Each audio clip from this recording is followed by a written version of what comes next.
PPT 자료를 먼저 켜주시면 좋을 것 같습니다. 오늘은 지난주 저희가 6월과 7일 1박 2일로 해피투게더를 다녀왔습니다. 9가정이 같이 갔고 저희가 그때 국내 선교지 탐방을 3곳을 했는데요. 그것에 대해 함께 나누고자 합니다. 어린아이들부터 어른들까지 우리가 함께 하는 시간이었는데요. 돌아와 생각해 보니 너무 안타깝더라고요. 왜냐하면 이거를 좀 우리 성도님들도 다 같이 봤으면 좋았을 텐데, 정말 은혜가 넘치는 시간이 될 텐데, 그래서 제가 이거 다 보시고 다 봤다 그러면 안 되시고 맛보기로만 오늘 소개를 잠깐 드리도록 하겠습니다. 그래서 제가 들려드리는 순교의 역사, 그 시간을 통해 은혜 받는 시간들 되시기를 바랍니다. 참고로 사람들마다 받는 은혜가 다르겠죠. 그래서 제가 받은 은혜를 중심으로 말씀을 나누도록 하겠습니다. 저희가 첫 번째로 간 곳은 염산교회였습니다. 1950년 6월 25일 한국 전쟁이 일어났을 때 영광 땅에는 198명의 순교자들이 생겼습니다. 그런데 특별히 염산읍이라는 교회에, 염산리라는 교회에, 염산교회와 야월교회에서 대부분의 순교자들이 생기게 되었는데요. 그것은 사실 북한군들이 믿는, 그들이 원하는 그 공산주의가 기독교에서 가르치는 진리와는 정반대적인 성격을 띠고 있기에 어찌 보면 다른 일반 양민들보다 이들을 추출하여서 따로 응징할 만큼, 학대하고 학살한 만큼 더 많은 숫자의 사망자가 나왔음을 볼 수 있습니다. 염산교회는 정교인의 3분의 2가 순교당한 교회이고 77명의 순교자가 나왔습니다. 어떤 사람은 죽창에 찔려 죽었고, 또 어떤 사람은 자신이 죽을 땅을 파고 그 땅에 들어가 생매장을 당했습니다. 그중 가장 많이 사용된 방법은 그 당시 교회 옆이 수문이 있었는데요. 수문을 이용해서 무거운 돌멩이를 매단 채 바다에 빠뜨려 죽이는 수장이 가장 많은 순교의 방법이었습니다. 그래서 그런지 염산교회를 가면 순교 당시의 상황을 체험해 볼 수 있는 끈으로 묶여둔 큰 돌멩이들을 볼 수 있습니다. 그 당시 수문으로 끌고 갈 때 무거운 돌멩이를 목에 걸고 걸었던 순교자들을 체험해 보라는 의미였지요. 그래서 저희들도 돌멩이를 목에 걸고 걸어 보았습니다. 수문까지의 거리도 아닌 짧은 거리였고, 그때 목에 걸린 돌멩이보다 더 작은 것이었음에도 불구하고 양손으로 돌을 받쳐줄 수밖에 없는 무게였습니다. 잠깐임에도 얼른 벗어나고 싶다는 생각이 절로 들 정도였습니다. 그런데 순교자들은 양손을 뒤로 묶인 채 더 큰 돌덩이를 목에 걸고 길을 걸어갔으니 그 길이 얼마나 힘들고 고난의 길이었겠습니까? 그럼에도 이분들은 그 길을 묵묵히 걸어가셨습니다. 이 일이 하루에 이루어진 것도 아니고 3개월 동안 시간을 두고 이루어진 일이니 도망가려고 했다면 충분히 도망갈 수 있었습니다. 첫사람은 몰라서 순교할 수 있다고 하지만 이미 교회는 불에 타고 교인들이 순교가 시작된 후이니 이제는 무서워서라도 피할 수 있었다는 것이죠. 그런데도 이들은 끝까지 신앙을 지키고자 가정에서라도 모여 주일에 예배를 드렸습니다. 모인 예배당 안에 공산당들이 그들을 찾으러 왔고, 그로 인해 결국은 붙잡혀 순교하게 된 믿음의 사람들이었습니다. 염산교회의 순교 얘기를 들으며 저의 마음을 가장 크게 울리는 순교자들이 있었습니다. 그들은 바로 15살 먹은 소녀와 그의 동생이었습니다. 예수님을 믿는다는 이유로 이 아이들도 순교의 길을 걷게 되었습니다. 수문으로 걸어가며 15살 소녀는 동생이 힘들다고 하니 동생을 등에 업고 무서워하는 동생을 위해 찬송을 부르며 걸어갑니다. 그런데 찬송소리가 듣기 싫었던 공산당원은 칼을 빼서 등 뒤에서 목을 베었죠. 엎혀있는 채로 동생과 소녀는 동시에 순교를 당하게 되었습니다. 그리고 그 시체는 수문 앞 바다에 던져 버렸습니다. 이후 사람들은 수문을 개박하여 시신을 수습하게 되었는데 머리가 없었지만 소녀와 동생이 엎인 채로 발견된 시신이 있었습니다.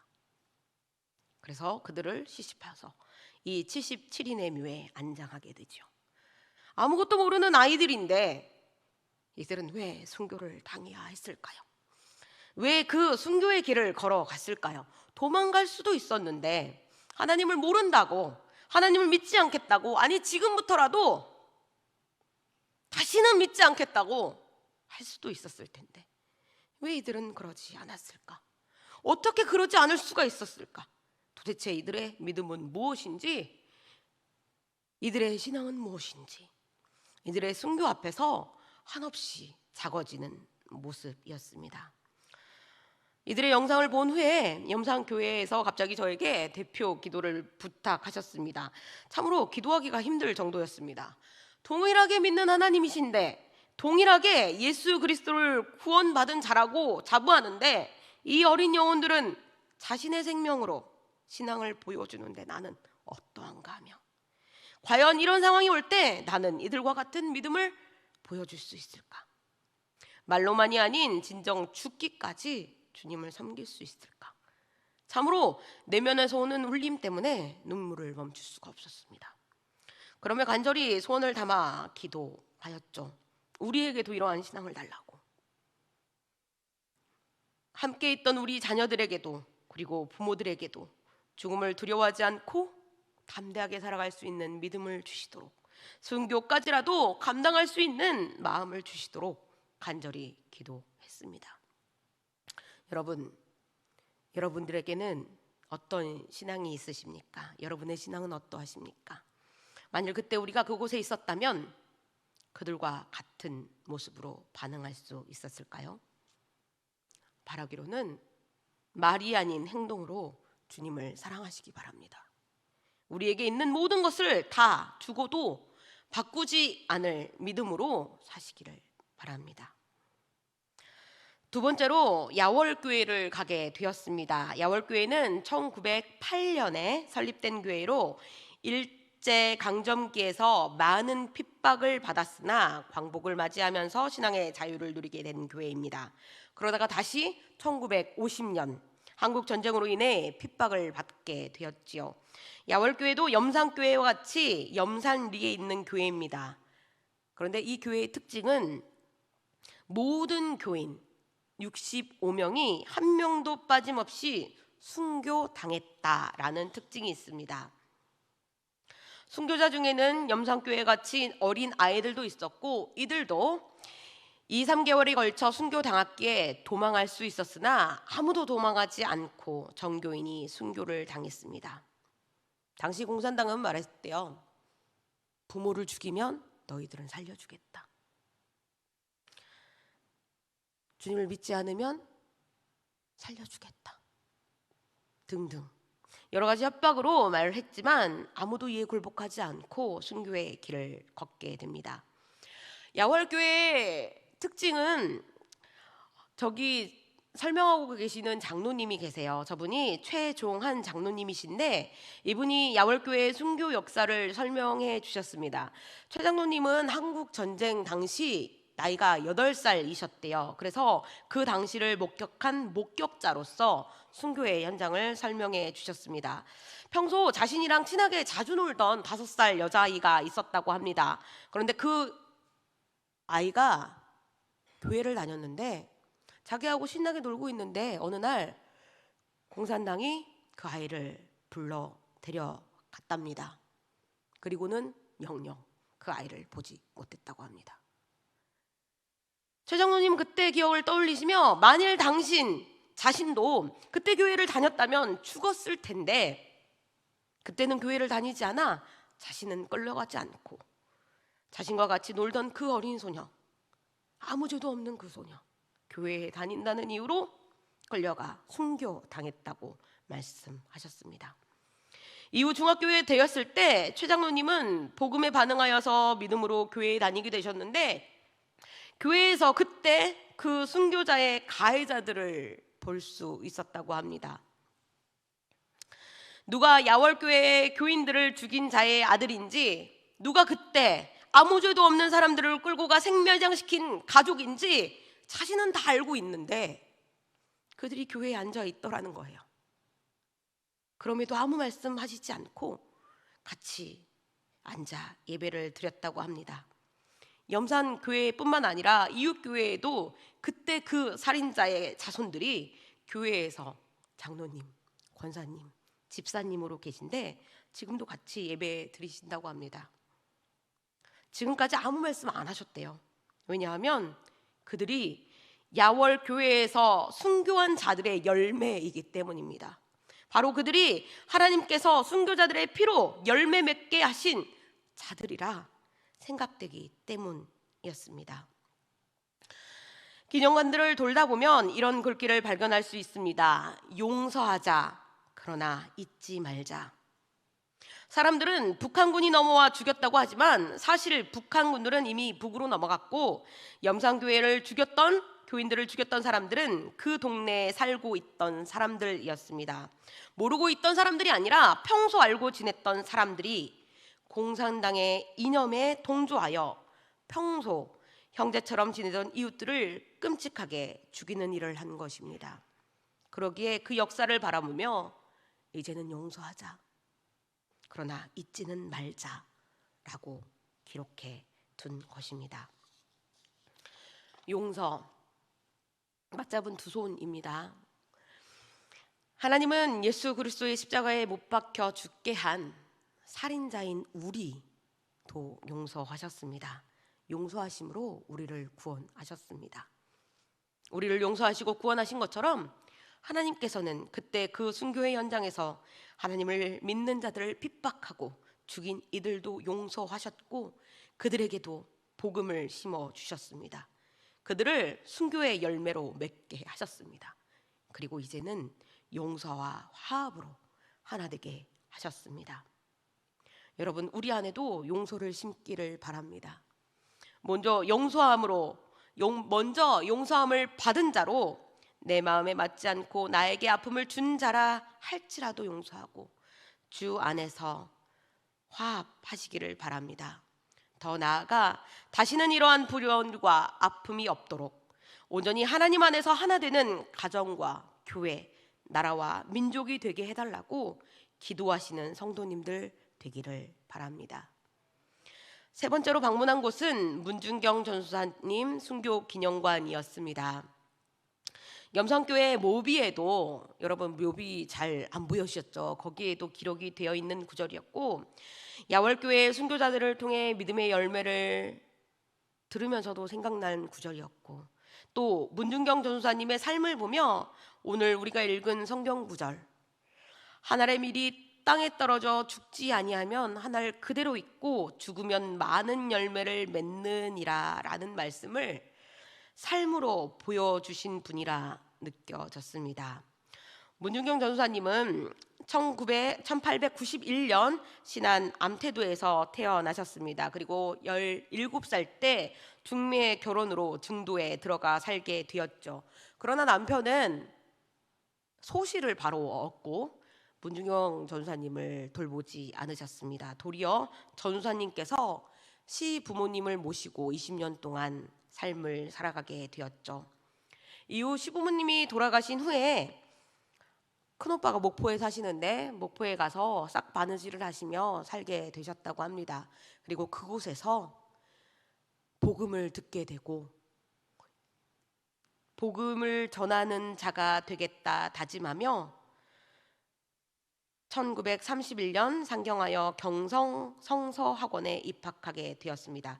그리고 졸업할 때까지 6년이라는 시간이 걸렸는데 6년 동안 학업과 전도를 계속하시며 순회 전도사가 되셔서 1933년 임자진리교회를 시작으로 중동리교회, 대초리교회, 방충리교회, 우전리교회, 사옥교회 6교회를 개척하셨습니다.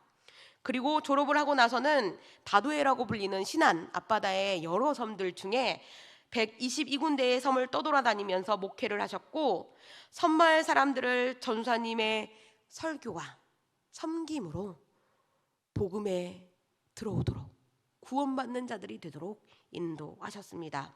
육지를 오고 가시며 섬마을 사람들을 섬겼던 전사님의 열정이 얼마나 크셨는지 한 해 동안 9컬레 고무신이 다를 정도로 그렇게 열심히 전도하셨다고 합니다. 그 결과 신안 일대 100여 곳에 달하는 교회를 개척하셨고, 증도에는 11개 교회를 개척하셨습니다. 시련도 있었습니다.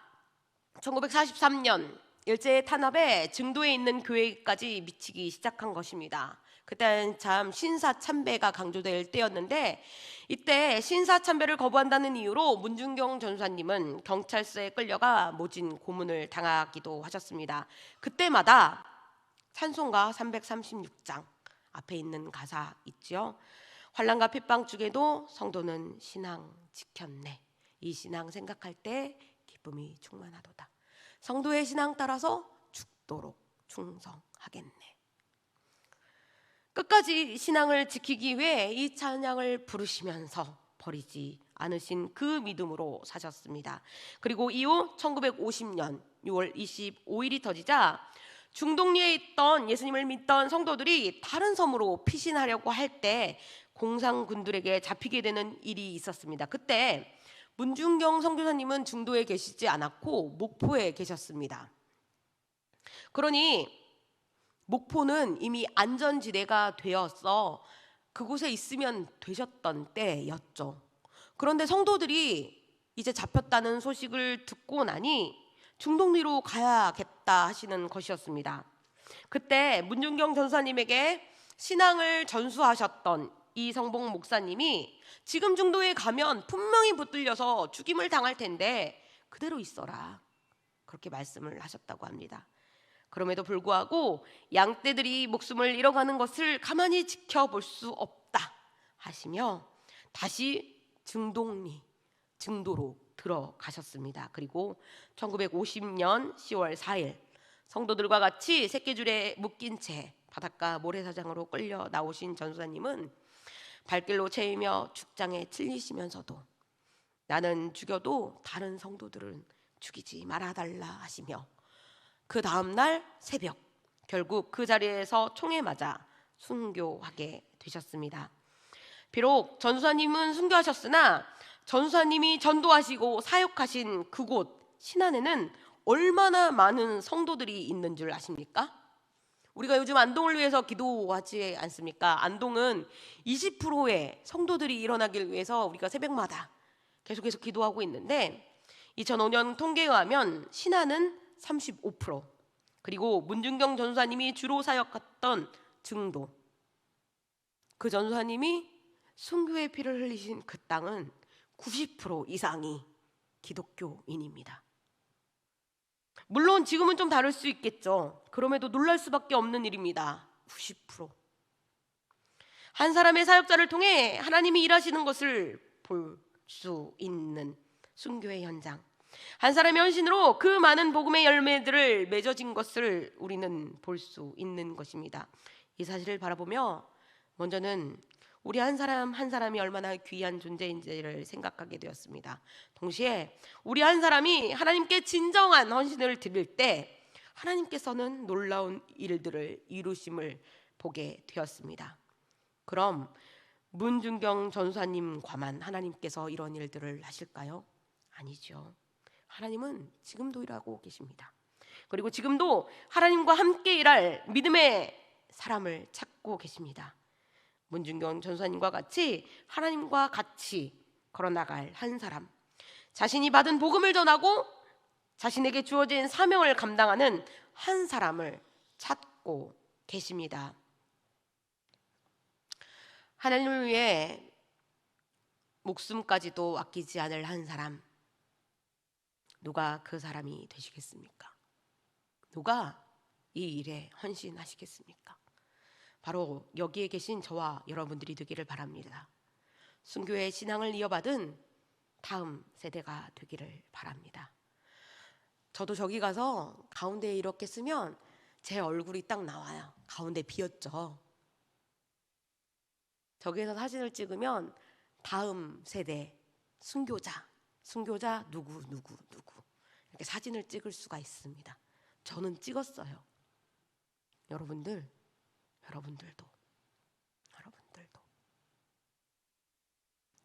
사진만이 남는 것이 아니라 여러분들 마음에 순교자의 신앙을 심기를 간절히 바랍니다. 여러분들도 그래서 꼭 가져보셨으면 좋겠어요. 꼭 가셔보세요. 휴가 때 다른 곳 가시지 말고 직접 우리의 신앙이 살아 숨기는 곳, 말씀이 실제로 보여지는 순교지에 가셔서 잃어버린 신앙을 다시 찾으시고 다짐과 감동을 받기 간절히 바랍니다. 이제 말씀을 정리합니다. 여러분, 우리가 진정 부활이요 영원하신 생명이신 예수님을 믿는다면 이제 순교자의 신앙으로 우리의 삶을 드리기 원합니다. 우리가 죽을 때 많은 열매를 맺습니다. 우리가 낮아질 때 복음의 역사가 일어납니다. 제가 많이 죄송합니다. 이상하더라고요. 네, 일어납니다. 그러니 죽으면 죽으리라 했던 우리의 순교자들의 선배 분받아 우리들도 순교자의 신앙으로 우리가 품고 기도해야 하는 사람들을 위해 죽기까지 기도하시고 우리에게 맡겨진 사명 끝까지 포기하지 마시고 환난과 핍박이 올지라도 끝까지 충성하는 자들 되시기를 간절히 바랍니다. 그러므로 주님께서 찾으실 때 주님, 제가 여기 있습니다. 주님, 저를 사용하여 주시옵소서. 이렇게 고백하는 저와 여러분 되기를 간절히 소원합니다.